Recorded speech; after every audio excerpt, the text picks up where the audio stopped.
And it's 10 a.m. right here in Lagos, Nigeria. Welcome to Business Morning, your daily dose of economics, markets, and business. Let's get to the top stories that get you ready for that trade. Well, let's start with oil now. We're seeing oil prices at the edge higher today as investors assessing supply risks following the U.S. government's decision to bar Chevron from exporting crude oil to Venezuela under new authorization, and we see the impact there.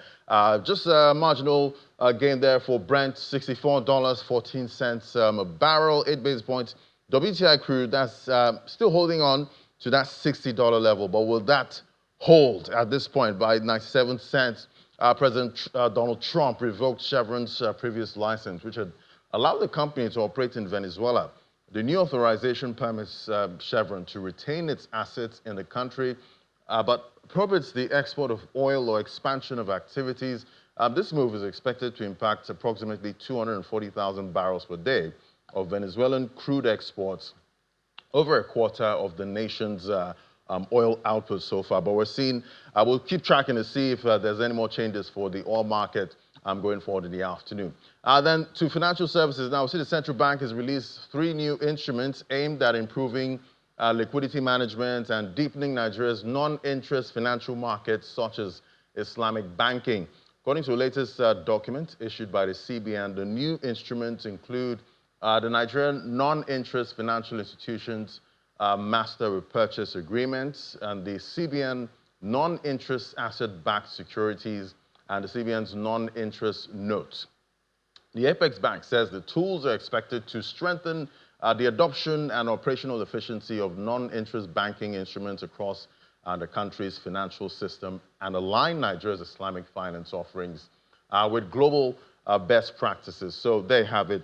That's for the non-interest banking segment. All right, we'll jump on other conversations now, but yes, day 2 at the African Development Bank annual general meeting. That's definitely holding in Abidjan. We have John Mekwa. She gives us details of what played out in day 2. Take a listen. The second day of the African Development Bank Group's general meeting has even more delegates traveling from different parts of the continent to join in. First gathering is the formal opening ceremony, which has in attendance presidents, vice presidents, ministers, as well as representatives of funding institutions and operators in the private sector. The host, President Akinwumi Adesina, celebrates resilience recorded on the continent. Africa is still standing and standing tall. Dr. Thank you for your support. Shares appreciation to countries that have supported this status. To President Bola Ahmed Tinubu, my president, and the Vice President Kashim Shettima, for your support over the past 2 years, I am profoundly very grateful. Thank you for graciously approving the replenishment of the Nigerian Trust Fund for another 15 years. I understand will be about $500 million.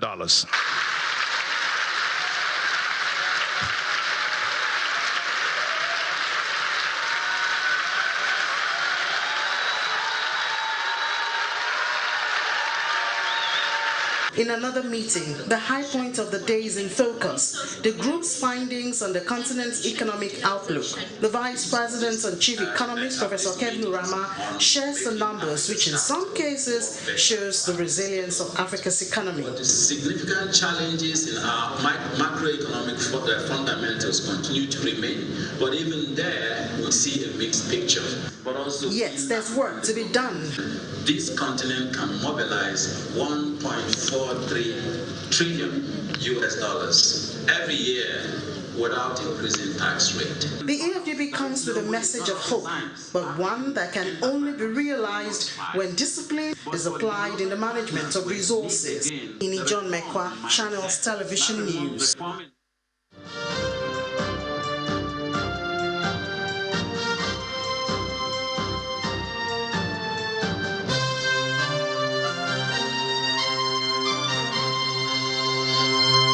Well, top on the agenda now is the federal government's latest borrowing plan. President Tinubu has requested the Senate to approve about $21.5 billion as part of the 2025-2026 borrowing plan. Let's unpack this now with Mr. Paul Alaje, the chief economist, SPM Professionals. Joining me via Zoom. Great to have you on the show, sir. Good morning. Good morning, and thank you so much for having me.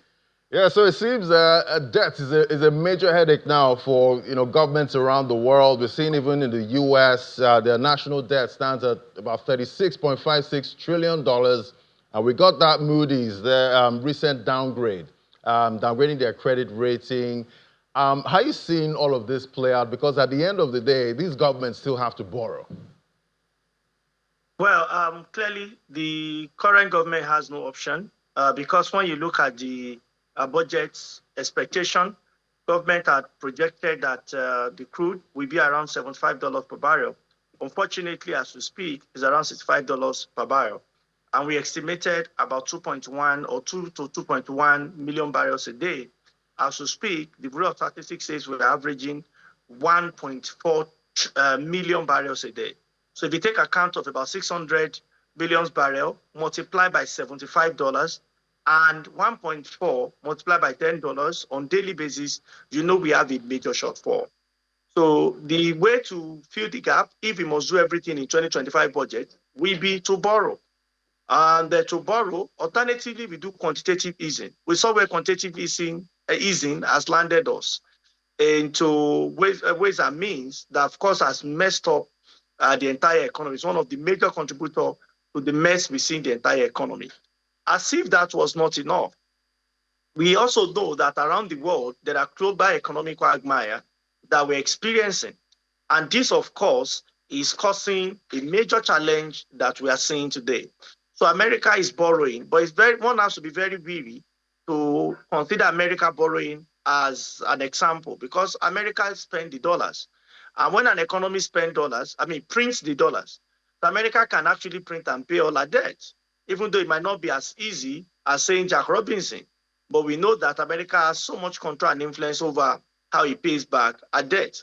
So Nigeria borrowing, because of the reason I've mentioned, apart from the fact that even in the budget, there are provisions for borrowing.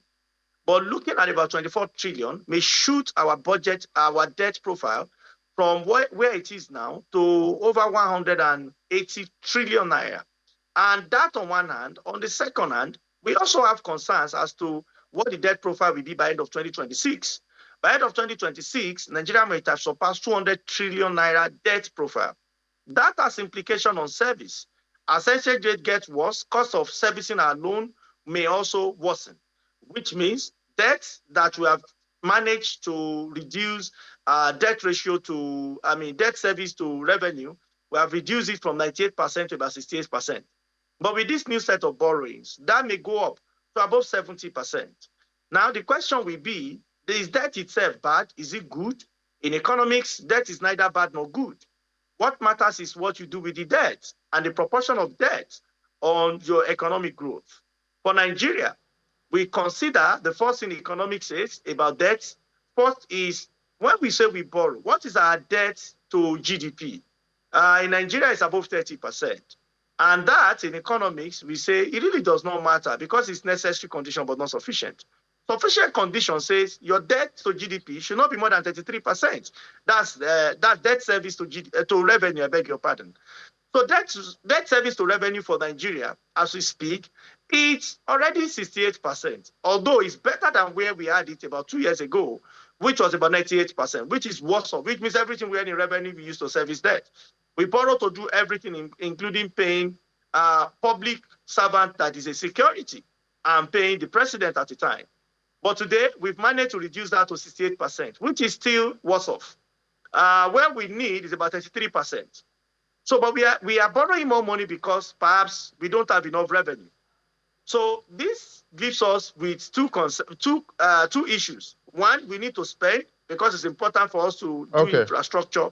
Secondly, we need to be very mindful of the interest that is on it. All right. So, Mr. Laje, definitely, most countries are struggling with debt right now. Even most of the top economies in Africa, all over the world. So, what we're seeing so far, if the whole world is not able to manage its debt, what happens next? You go to a recession. The world will go into a recession. 1, 2. You're going to see high inflation. You're going to see currency deterioration. So countries that manage to invest their debt in the economy, like UAE did, then you might not see so much of pressure. That is why we said debt is neither good nor bad. What have we been doing with the debt we've collected in the last 10 years? Economy, apart from the sinking fund and money that we've paid back, in the last 10 years and the last 20 years to date, monies that we've borrowed, what have we done with them? So when this round of debt continues, then the world will be ready for a quagmire, for a recession. We're only praying that most of the debt collected will be invested. But if it is not, I am sorry, especially for the Black continent, where a lot of debt is huge concerns to them. What we borrow in Nigeria is a fraction of what America is owing. The question is, do we have infrastructure? Do we have capacity? Do we have the economy to withstand the pressure of what America has? The same with China, and the same with other parts of the world when we are relating it. So let's narrow it down to developing countries, and especially here in Nigeria. When we borrow more and we have pressure on our currency to service, what we see is that government, we have to raise taxes, which of course we have huge implication on investment. So if you have huge taxes and government is withdrawing in order to service debt, if government is collecting taxes to invest in the economy, then that's a different kettle of fish. And this is what economics teaches. So collecting more money in debt and investing it directly in the economy is usually the way to go. But when we collect and we don't invest and we used to service debt and we still have infrastructural gap, at the end of the day, you have implication on the economy. And guess what?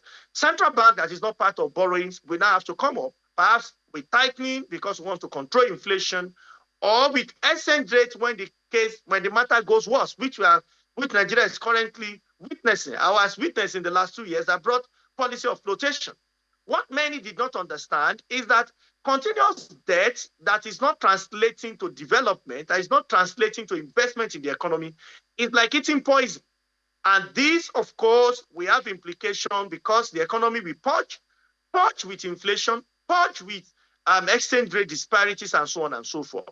So what must we do, therefore, is to become innovative in finding alternative revenue sources, not necessarily to taxes, but finding alternative revenue sources, partnering with private sector, way more foreign investors in the country, making currency to become relatively better, so that cost of service will reduce, so that investment in the nation will grow, and Nigeria will become better for it. We'll become better for it. That's a good place to anchor it. Thank you so much, Mr. Paul Alaje. He's the Chief Economist, SPM professional. Thank you for coming on today.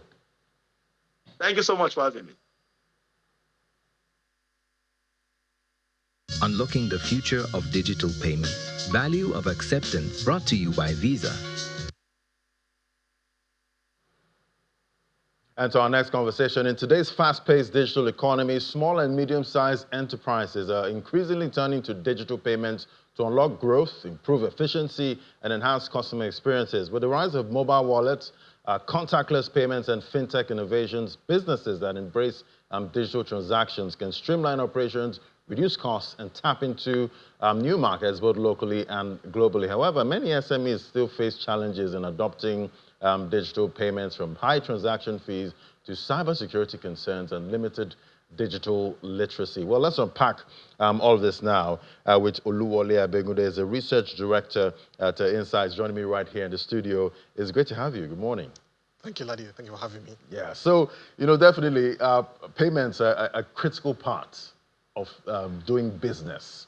And, we have a lot of SMEs now, and most entrepreneurs, they've called us a hustle economy at some point, because everybody's selling something on social media. But, getting those payments and, getting into the digital space, some SMEs are still struggling with that. Speak to me about your research and what you've seen so far, how digital payments is helping most of these SMEs and how they're navigating using digital payments. Okay, so SMEs have no choice but to go digital if they want to scale, because the challenging economics we have in Nigeria is forcing that to happen. The large organizations have mastered that. They have the talent to help them integrate some of these things in their websites, adopt these technologies. But SMEs don't have that kind of manpower. But there's competition in the market for customers. So if you're an SME, you want to grow, you have to find a way to adopt digital.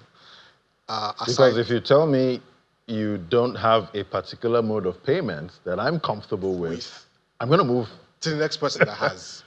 So even in the market, if you go to even the informal market, the Saleko, Mushi, and all of that, you see elderly women with POSs with their hands now that want to collect payment because they realize that not everybody can handle cash or wants to handle cash because that's expensive for people. So I want to buy a material from you in the market. Do you have the POS? Can I transfer? Can I do a mobile transfer to you? Stuff like that. If you don't have those kind of things available, there are other people who are willing to take that money off me. So they are being forced to, because of competition, because of the economic, to grow in that direction. Right, and it seems, you know, the cashless move we had, you know, at some point back then, it was somewhat of a blessing and a curse at the same time. Depending on who you are. Because it depends on who you are. Because now, if I'm trying to buy maybe yam, you know, one of the markets across the street, all of them have an account. It was different. Before now, they would say, no, you know, you have to give me cash. Yes. So things are getting better when it comes to most of it, because we now have the, you know, the local sellers. Even shoe cobblers. Even shoe cobblers. Everybody has an account at this point with the fintech. Yeah, so it was a good move at the time. It was Sanusi's period when he was CBN governor that made that move into cashless. And it's good because... That Mr. Emefiele's time too. Exactly. That was the major one. Thank you for correcting that. So that is helping grow the economy.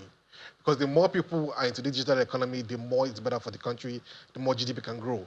But when it's based only on cash, there are a limited amount of people that can patronize your business. So from a micro and a macro level, it is better for the country that more people get in that digital payment scheme. So, you know, definitely as a small business, as an SME, you want to, as long as you're, you know, gathering market where you are, you want to also enter new markets. Absolutely. How are digital payments helping, you know, with that, pushing some of these businesses into new markets? So for some of them, especially for the ones who are online, on social media, on WhatsApp, Facebook, Instagram, some of them have websites that people can go to and make purchases for whatever they want. So whether you are sleeping, you are awake, irrespective of your time zone, whether in Nigeria or in Kenya, somebody from Tanzania can buy from you. So going online with that has really, really helped. Because when you have a website, it doesn't, when your shop closes in Oshodi or in Mushin, business doesn't end. Anybody anywhere else can still go on the website, make an order, get a purchase, and you're still making money. So that is, again, we're seeing transformation in every area, across segments, even in the informal place where you have small shop owners who are having websites now, who have Instagram accounts now, having WhatsApp accounts now. Now you can even make payments on WhatsApp, on Facebook now. So that is helping them, because again, you're being forced to transform, or you will die. Because there's somebody else waiting to get that customer from you. Right, somebody's always waiting, you know, at this point. So talk to me about some, you know, success stories that you've seen in that, you know, with some of these SMEs that have embraced this digital payment infrastructure, and it's really helping them at this point. So a story came out last week about a food vendor, Amoke, who sells food. That was huge. Massive. So, I didn't know you could make $1 billion selling amala. I'm shocked. But people eat. Wow. You know, Max Monroe says what you don't measure, you can't manage. And that's what Childek helped her to do. Helped her to measure what she was doing. I'm sure even her, the lady herself, will be surprised. Are you kidding me? I'm doing this just on amala. And there are people who live around her who will be like, okay, what does she do? Amala. But when they see she's doing 2.3 billion or something of that range, attending to over 500,000 customers online, that is massive. Over 3 years, that is about 150K customers in a year. Per day, that's about 500 customers per day. I doubt she's doing 500 customers per day at a shop. But because she's able to leverage technology and grow her business, she's doing massive things. SMEs have to understand that if they want to scale, there are 3 things they have to focus on: capital, technology, or collaboration. Unfortunately, they focus only on capital. But they have to start leveraging technology now, and digital payments can help them do that. You don't have to be there for people to buy your business. Wherever you are, set up that system so that anybody, anywhere across the world can buy from you. Quite interesting. Have you tasted her amala before? Yeah. Definitely, that's, you know, you just feel like, you know, come on, it's just amala at this point, but wow. I mean, it's 2.3 billion. Again, it's the experience, and that's what digital helps again. Because not everybody wants to go to her outlet and wait on a queue to buy. I can be in my house anywhere in Ikoyi, VI. Yeah, because it's quite a struggle going in there. You have to, even parking there's space. so much queues there. And parking space is a problem. Right. But if I can be in my house anywhere in Magodo and order for Amala, why not? Why not do that? And that's why you've seen that traction. And I think because that news came out, thanks to Childec, many more people start thinking about how to, because there are bigger Amala brands in the States. Right. They're like, are you kidding me? So I think I need to start selling Amala too. Let me taste that billion at this point. So what do you think, fintechs and traditional banks can do to make, most of these SMEs have more access, to all of these digital platforms? I recommend they should just make the technology work. End of story. If you talk to some of the SMEs, especially the elderly ones, there are challenges, it doesn't work. So I come to your store and I say I make a payment, it doesn't go. And mama is worried, has it really paid? But if it goes all the time, it's complete all the time, then she doesn't have that fear to accept any form of payment. So the banks and fintechs should just work, because there is the people side, there's the process side, there's the tech side. Make sure all three work. Have the right connectivity provider, have the right IT systems in place, have the right people, skill sets in place to ensure that these things work. Like what happened to Jam a few weeks ago about software patches. There are people who depend on those payment platforms. Ensure what needs to be done is done at the right time so that everybody makes transaction and it goes once. Nobody's questioning, have you paid, have you not paid? I've not seen the alert, come back tomorrow, stuff like that. And there's also that risk of fake transaction receipts. Oh, it's bad. That's a big one. It's a big one. At this Yes. point. Somebody says, I've made payments, send you a receipt. You feel like, oh, that's the real thing, but it ends up being fake. Unfortunately, there are apps online today that you can download and you can generate fake alerts. So I come to your store again and I buy whatever from you and I show you the fake alert. Of course, you don't get one. Customer experience will allow me leave, believing I look decent enough. And you start waiting for an alert, hour per hour, day by day, and it almost becomes like you're waiting for a ship at the airport that will never arrive. Right. And we have one or two of those experiences, you start to wonder, do I want to accept this kind of thing? If you can't pay cash, please stay away. Right. And there are people who still have that kind of mindset, even in Lagos, in Abuja and Port Harcourt, because they've been burnt. Because how much is the margins they're making on these products they're selling, and you have 10 fake alerts in a day. Yeah. That is pretty bad. So they just say, cash policy, if you don't have cash, I'm sorry. Right. And they are content. Yeah, I'd rather not lose money. Lose money than, in the name of going digital. So the banks and fintech can just help ensure it works so that those kind of things, because the reason why the man can say, I've paid, and has confidence that you're not stealing, because he knows sometimes it doesn't work. You also know it doesn't work. So you give him the benefit of the doubt to leave. But if it always works, once you get your alert, I get mine. Right. We're all happy. Yeah, so we don't have to stand there too long waiting for that confirmation. Confirm, yes. So, there's always that talk about, decentralized finance, that's DeFi. How are you seeing that interplay? Are you seeing adoption, of DeFi in traditional finance? It's still nascent, even globally. But I believe it will become pervasive because you're seeing big brands like Apple, Microsoft, Tesla embracing it. I believe when it gets to that growth stage, it will trickle down across the world, even to Nigeria and Africa. So it's an ongoing thing that will definitely scale once people start to really adopt and accept it. Once the big brands start, the Nikes, Coca-Cola starts to accept it, then everybody's forced to, okay, this thing works, I can take it, and there's no loss in it. So it will take a while. And governments are now backing these things also now. The tune is changing across the world, in the US, even locally in Nigeria. The government's tune towards cryptocurrency is changing. And I think that will also help in the next 5-10 years for that to start people having confidence in accepting payments in cryptocurrency. Yeah, but it's quite interesting to see, most of those blockchain payments used for day-to-day transactions. Mm-hmm. Hopefully, you don't hear the network is congested, as we see with some of these cryptocurrency networks. But that's why I was saying whoever is involved on the supply side has to ensure it works. Because that's the thing about technology. Nobody wants to hear about 5G, blockchain, AI. Does it work? End of story. If it works, fine. We'll use it. We'll use it. If it works. Yeah. All right, so how are you seeing most of these digital payments help most of these businesses in customer targeting, at this point, to actually, boost their sales and business? So one of the key things about going digital is you have records. There's data for you to use to leverage. So thank God we're in the AI era now. You can leverage AI to start to slice and dice who has bought from you, what time did they buy, where did they buy from, what did they buy, and you as a business owner can start to become proactive. So Mr. X buys this every Thursday. How do I find a way to deliver this to him on Wednesday? And that increases the customer experience to stay with you, so it doesn't go to the other supplier. So involving AI, data analytics, and that's why SMEs have to. The problem with SMEs generally is that name, SME, small. They think very small. That's a problem. And they think to involve AI in your business, it has to be something really huge. There are free tools out there that you can download, leverage, and use to analyze the data that you have. Even from your POS machine alone, who has paid what time did they pay, the volume they paid, and how can I leverage that to ensure that guy has a better experience with me? Okay. So the next time they're thinking about buying, they're coming. All right. As an SME, think big at this point. Thank you so much, Oluwole Ebegunde, Research Director at Insights. Thank you. Thanks so much for having me, Ladi. We'll take a moment now. Unlocking the future of digital payment.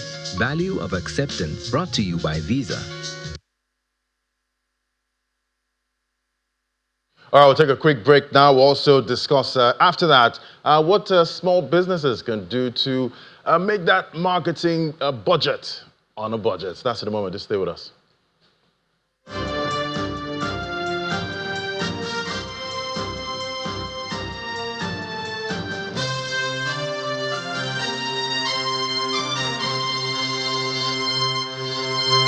Welcome back. Well, for our DSTV viewers, we're joining the live coverage now in Asaba. The Delta State Governor, his official address on a state of affairs. But you can continue watching Business Morning on other platforms as we continue the conversations right here. So on to the next one. Small businesses often face the challenge of building visibility and attracting customers while working with limited resources. But in today's digital age, it's no longer about how much you spend. It's about how smart you spend. From creative branding to grassroots social media tactics, small businesses can punch above their weight with the right marketing strategy. So to help us unpack all of this in this conversation, we have joining us via Zoom Olajumoke Abiodun. She's a CEO, Market Edge Advisory. I call her the marketing genius there. Great to have you on the show.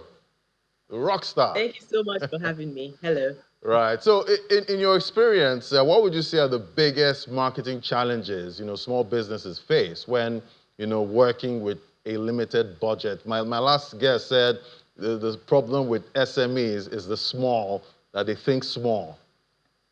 Yes, correct. I think a big part of there was something he said as well, which is they only focus on capital. A big part of what they're looking to use that capital for is the marketing budget. So everybody's so fixated on, we can't afford TV, we can't afford, big ad spends.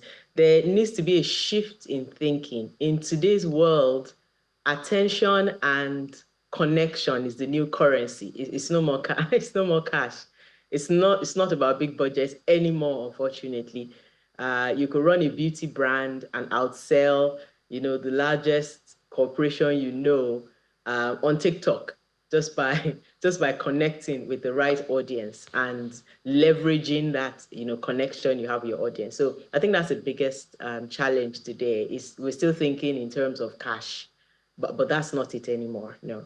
Right, and talking about how some of these businesses are leveraging social media.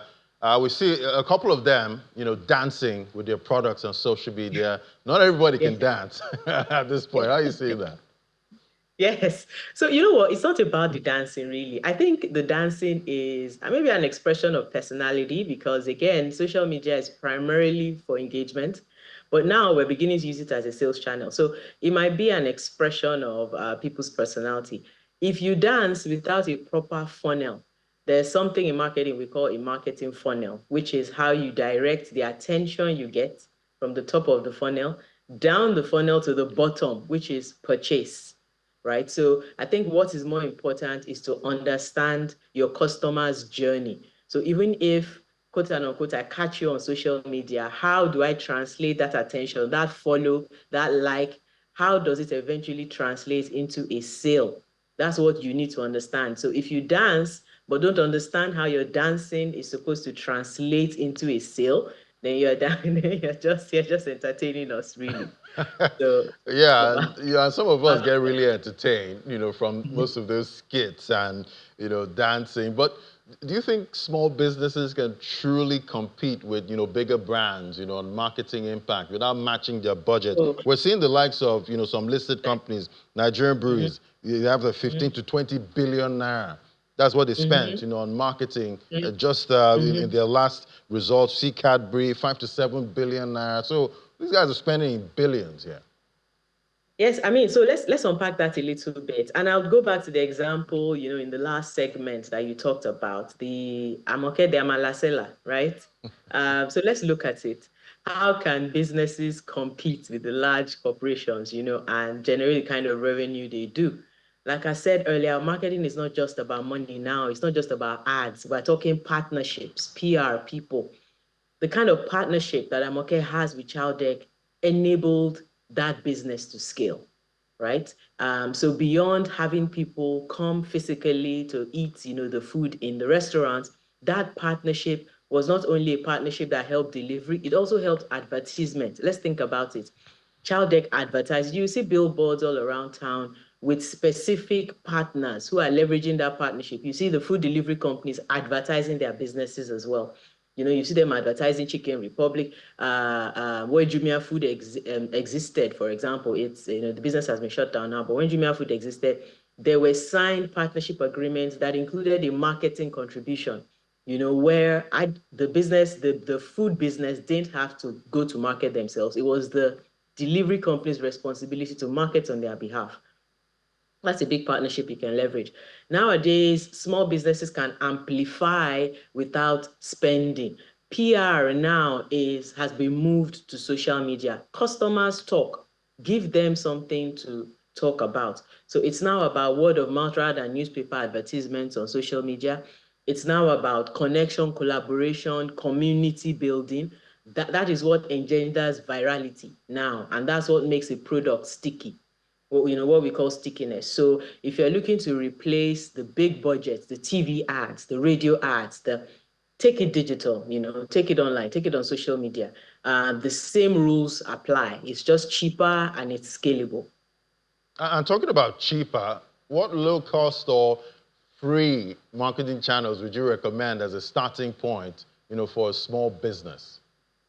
Yes. I mean, that's a good point. So first, I mean, for top of funnel, you're looking to attract, you're looking to create awareness about yourself, leverage social media. You cannot be a business that's operating in this, day and age and not be on social media. Leverage social media, have an Instagram account, where you're constantly talking about, your business, your products, and the value it adds to your customers. Be on TikTok, depending on the kind of business you run. If it's a consultancy, if your customers are more maybe corporate, you need to be on LinkedIn, talking about what you're doing as well. So social media, even organic social media, works. Middle of funnel, we're talking email. You need to have a way to consistently rather communicate, with your customers. Social media is also a way to communicate mid funnel, but now you're layering emails, on top of that as well. So I think the biggest opportunity right now lies in the strategic use of social media as a driver or as an amplifier, of your business. So So I'd say how do you think, small businesses can determine which channels are actually working and worth investing more in? Yes, that's great. So analytics is a thing. I like it because I like the question you've asked, because what you don't measure, you can't, you can't scale. So there are tools built in on these platforms that enable you measure your rate of engagement. You can link your social media account, for example, to a CRM, what is called a customer relationship management platform. A CRM helps you track your customers' behavior across the funnel, tells you who is just about to buy, so that you can then, reach them to convert them. It tells you who has bought, when last they bought, so that you can go back and in case your product is a product that needs to be replenished, for example, every 3 months, a CRM tells you who bought 3 months ago and who's due to buy again, so that you can send them, a reminder. So it's important in today's world to understand what kind of technology exists to ensure that, you are not blinking in the dark. You could leverage social media and you can connect to a CRM. There are CRMs available, not marketing for them, but there's Zoho. Zoho is a very popular tool that a lot of businesses use now. There's HubSpot, there's a free version, but do not use Google Sheets anymore, entrepreneurs. I'm telling you, if your customer database is just sitting on your WhatsApp chat list and it's just all over the place, your customer database is on a Google spreadsheet or some Word document, or you don't even have a list, you are not running a proper business, because it costs you less to retain an existing customer than to acquire a new one. When you've acquired a customer already, you need to hold on to them tight and expand what we call their lifetime value. You need them to buy as much as possible from you within a time frame, after which naturally they will churn. They will go looking for somebody else. So you need to connect your social media channels with a CRM that can help you understand how your execution on social media is performing. Very important. Right. You definitely you quantify, what you're doing, so far to know if you should continue, using that channel. But, you did mention, leveraging partnerships, referrals, building a community. That partnership side, how do you really utilize it? How do you make it happen, as a small business? Or is it going to cost you a lot, building that partnership? How do you make it happen? No, that's a fantastic question. I'm going to give you practical examples that we all know. You would enter the average gym, for example, and you will see probably a wall on the gym where they sell fitness equipment from a partner. You might see, for example, them selling Puma shoes or a certain range of protein shakes. Those usually are owned not by the gym. Those shelves or you see them selling smoothies. You see the plug-in of a health foods business there. You see a small kiosk just by the gym there where you could buy your smoothies, you could buy your healthy snacks, you could buy healthy sandwiches, salads, and all. So for example, you might see a So Fresh plugged into an iFitness gym. That's a partnership that helps them scale. So Fresh is positioning itself in a place where you have people who already want to eat healthy, right? So that's an example of a partnership. When you go to Ebano supermarket, for example, beyond the actual goods that they sell on the shelves, you will see plugins from other small businesses who've opened their own, mini marts or mini shops there. So collaboration doesn't have to be expensive. You need to find what works.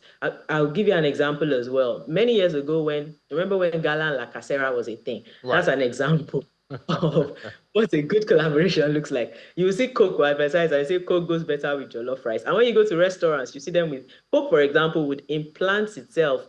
The beverage. What about the Ewa seller and Agege bread seller? We know that about that. You see them walking. Oh my God, that is amazing. That's an amazing example. You see them walking side by side. They are two different people. They may not even know each other, but they told themselves Ewa, Agonye, and bread goes well together. So let's walk together. So you need to find partnerships with brands that go with your brand. If you are a fashion business, you need to find a leather goods business so that you can pair the outfit with the handbag and shoe for the working woman, so she has a complete look. So these partnerships exist. They are low cost. They are mutually beneficial. That's the key word. Mutually beneficial partnerships do not cost a thing. They are symbiotic. Everybody stands to gain. Something. What about influencer branding? I know that one should cost a penny for sure. Well, again, it depends. I think the key with influencer marketing, like any marketing channel, is to establish the actual value to your business. You want to leverage the influencer that has very good engagement and aligns with your brand. If you are able to get those two things. Another thing is you don't need to use the big influencers anymore. Apologies to the big influencers, right? But micro-influencers, they are WhatsApp community groups. You'll be shocked. The people who run these groups are influencers. You know, there's 500 people on these WhatsApp groups. There are influencers today on social media with 5,000 followers, 10,000 followers, but with a very high engagement rate. You know, they don't cost as much. When you have 10, 15 of them jump on conversations around your brand, you find yourself trending on Twitter. That's how some of those, trends run. So sometimes it's not about size of the influencer, it's about impact. And impact doesn't always have to, cost a lot. So I guess in this influencer industry, we have the David and Goliath kind of arrangement. The Davids are taking over very fast. The Davids are winning. Fantastic. They are taking over because the Goliaths nowadays are overexposed. When you go to their page, you see the first post is one brand, the next post is another brand. So that trust is not there because I know you are doing this commercially. This is what you do. So every other post is an advertisement. So I'm more likely to trust the smaller guy who even has more time to dedicate to talking about and using the product. Actually using the product. So go smaller when it comes to size of followership. Go smaller and spread across a variety of micro influencers. Fantastic. That's a good place to anchor it there. Thank you so much. It was great having you. Olajumoke Abiodun is CEO, Market Edge Advisory. Thank you for coming on today. All right, let's get a check of what's playing out in the global space now. We have Willie Bong with the details at this point. Great to have you, Will. Are you a David or a Goliath? That thought was running in my head. I said, oh, yeah, right now I'm a David. David did win against Goliath. Yeah. You always bet on David, not on Goliath. It's not about size. It's not about the size. But right. She's right about talking about the impact that these small influencers have on social media. You find a lot of people, because of the trust that they have in them and the fact that they are authentic about what they are doing, they've got their own principles and they stick to it. And so maybe when they get larger, who knows? But at the moment, yeah, maybe they become a Goliath at some point. Goliath at some point, and then the cycle continues. And you're an influencer yourself. Oh, fantastic! I pride myself to be an influencer, But when you mentioned the Ewa Goyam bread, yes. I was like, Ladi, are you going back to those days when you used to chase those women with Ewa Goyam bread on the street? It was such a beautiful thing. I would buy it. They'll put the beans inside. I'll put it in a nylon, put it in my school bag, then the oil will stain my books. Oh my goodness. That was the bad side about it. Oh my God. I knew it was a nostalgic feeling when you remember that partnership, that collaboration helped a lot of students back in the days. Exactly. And it's still working. Now we're going, by the way, it's just beans, mashed beans, locally made with some oil and some spicy peppers that, Nigerians and other West African countries, Togo, but we eat here. It's really delicious. You should try it. Global. So let's just see what's happening in other climes. France's economy expanded by 0.1% in the first quarter of 2025.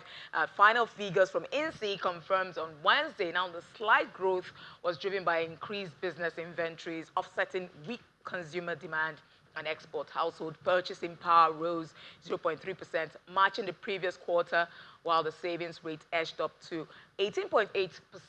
Corporate profit margins dipped slightly to 31.8% from 32% in the fourth quarter of 2024. Now, the data aligns with economists' expectations and signals modest but stable momentum for the French economy. Now, still on macroeconomics, Australia's consumer inflation stayed at 2.4% in April, slightly above forecast, as rising healthcare and travel costs offset falling fuel prices. Now, core inflation ticked up to 2.8%, remaining within the RBA's 2 to 3% target. Good prices rose just 0.9%, and electricity costs dropped 6.5%, thanks to rebates. Now, economists expect the RBA, as the Reserve Bank of Australia, to cut rates soon, with a 65% chance priced in for July. The central bank recently lowered rates to a 2-year low to counter global risk as job growth holds steady and wage pressure stays modest. Let's now move to China. In Asia, China has pledged to cut steel output this year and is facing skepticism as industry profits rebound and trade tensions rise. The steel industry earnings hit 16.9 billion yuan from January to April, reversing a loss last year. At the Singapore Ferrous Week, traders and analysts said rising demand and local government growth targets discourage enforcement. So crude steel output rose 0.4% in the first 4 months with no firm government directive since March. Analysts expect minimal cuts even if exports dip 3 to 4%. Still in Asia, but with Japan's, and talking about steel, Japan's Nippon Steel moves to acquire iconic American manufacturer U.S. Steel. Washington is now stepping in to secure national interests. Senator David McCormick says the U.S. government will retain a veto via a golden share as part of a national security agreement. And the deal ensures a U.S. CEO, majority American board, and limits on production costs unless approved by independent U.S. directors. Despite political resistance, U.S. Steel shares rose on expectations the $14.9 billion deal will proceed. Now, U.S. President Donald Trump says Canada must pay $61 billion to join the U.S. Golden Dome missile defense system unless it agrees to become America's 51st state. Now, in a Truth Social post, Trump claimed Canada was considering the offer, but Ottawa has firmly denied any interest in giving up sovereignty, with a spokesperson for Prime Minister Mark Carney reaffirming Canada's independence. And the Golden Dome aims to deploy space-based interceptions to protect against missile threats. Canada and the U.S. already share NORAD as a joint defense agreement.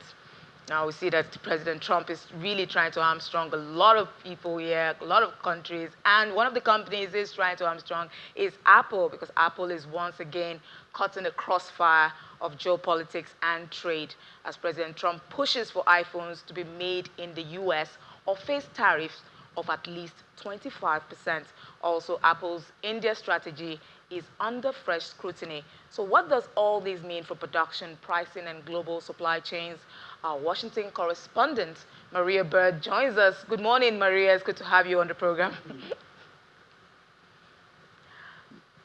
So, Maria, can Apple, just speaking about Trump, we're seeing him talking Canada again, trying to annex them. And, you know, this armstronging is going on, it's been going on for a while now. But can Apple realistically shift production to the U.S.? We know that production in the U.S. is not cheap. Or is this more political? Is this more of a political pressure than practical policy we're seeing here? Well, there has been since the Trump administration started office, and even during the campaign, they announced that they would be bringing more jobs onshore. And so the issue is really about jobs. They're looking to bring about 20,000 or more jobs back to the United States. And so that's one piece, right? So that's the practical component, that there will be a lot more production brought up over to the States from overshores. Now, whether or not this does have political underpinnings to it, I think you're exactly correct. We can see where the tariffs have landed us. We can see that there have been further negotiations with global trade as a result of some of the pressures the president has put on companies to bring their production back on shore. If you remember a few months ago, the president did announce that he was looking to have production brought back to the United States, but understood it would take time. And so that's kind of when the tariff negotiations began to work its way through. As we remember, the auto industry talked about how many times a car went back and forth between borders just to create one car. And so that would highly increase the cost of cars, even American-made cars. And so I think the president has a two-way look at this. I think he's looking at, yes, the job creations and the need to revive some of the manufacturing industry, but also, as you mentioned, some of the political pressures around what he's believed that the U.S. has not really received benefits, and they're paying more tariffs overseas than actually receiving tariffs from companies across the world. Although we know he's trying to create jobs, job creation is a great thing, but what about inflation here when the cost becomes too much? Well, we've heard from Trump's advisor, that's Kevin Hassett, saying that Apple should absorb the tariffs and not pass them to consumers. But in reality, who really bears the cost there? Who will bear the cost? Who's more likely to feel the pinch, Apple or the everyday buyers? Well, I'm sure you've heard companies like Walmart. People are seeing increased prices of items on the shelf. And traditionally, Walmart is that store where people go to receive reduced prices to be able to get deals. And so you're exactly correct. We are seeing that already some prices are being, some of these tariffs are being passed on to consumers. We know that the Federal Reserve has been working very hard to keep inflation at a minimum.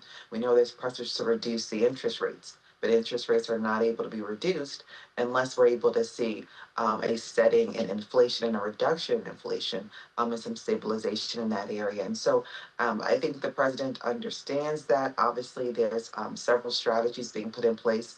We've seen many global leaders come to the table to negotiate with the president. I think that is his key goal here. But as you said, there is a risk there as well. And there is a balancing act that has to happen to ensure that consumers, as we know that many people have been complaining for quite some time now around the cost of living in the United States, and specifically around them not being able to sustain a life that is more than just surviving. And so I think people are looking for more income and more financial capacity within their families. And so inflation definitely does put a potential dent in that. Okay, Maria, just before I let you go, very briefly, do you think iPhone's strategy to produce more in India and not in China is going to withstand the pressure from the U.S. government right now?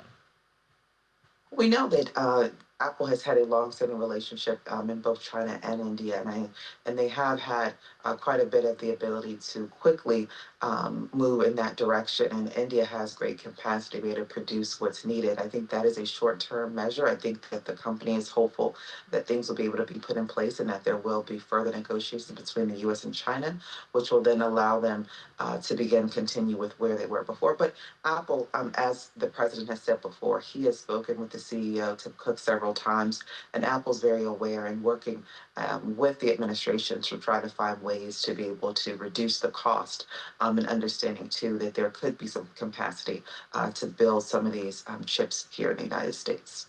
Thank you so much, Maria. We know that iPhone is not an essential product, but it's still something that is required around the world.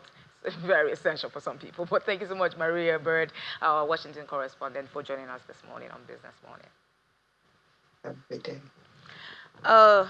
Laddie, you use an iPhone, so if it gets more expensive... I know you're an Android girl. Well, who knows? I might be one of these days. Maybe. One of these days. Yeah. But maybe if Apple it becomes more expensive, you know it's going to trickle back down to us right now, where we don't produce iPhones. The cost is we're going to have that. Quite interesting. And impact. Another thing is, back here, most of the producers, they want to produce here. They want to set up shop here. Labor is cheap. A couple of businesses have not raised salaries, even though inflation, currency devaluation, and all of that. So labor is quite cheap. It's quite cheap. They want to set up, but it's the cost of doing business. The cost of doing business is also a problem. Thanks so much, Will, for those details. All right, that's the show. Today we'll be back at 1 p.m. To tell you what's happening with the markets, tell you who's making money and who's not making money. That's at 1 p.m. Thank you for watching Business Morning. I'm Laddie Williams from me and the team here at Channels HQ. It's bye for now.